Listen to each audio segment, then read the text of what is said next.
1.5 spoon அளவுக்கு நான் எண்ணெய் ஆட் பண்ணிக்கிறேன். 2 சின்ன பீஸ் பட்டை, 2 மராத்தி மொக்கு வந்து இந்த மாதிரி தட்டி வச்சிருக்கேன், 2 கிராம்பு. இதை ஆட் பண்ணி நல்லா வதக்கிடலாம். 3ல இருந்து 4 பச்சை மிளகாய் வந்து இந்த மாதிரி பொடியா கட் பண்ணி ஆட் பண்ணிக்கலாம். இந்த கிரேவிக்கு தேவையான இஞ்சி பூண்டு பேஸ்ட் 1 ஸ்பூன் அளவுக்கு நான் ஆட் பண்ணி நல்லா இந்த எண்ணெயோட வதக்கி விட்டுறேன்.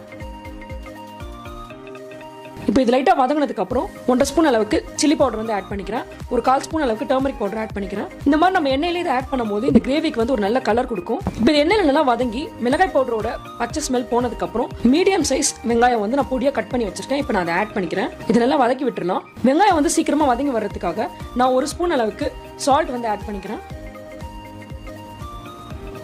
வெங்காயம் ஒரு வேளை அடி பிடிக்கிற மாதிரி இருந்துச்சுன்னா லைட்டாக நம்ம எடுத்து வச்சிருக்க அந்த சொரக்காவோட தண்ணி வந்து ஆட் பண்ணிக்கலாம்.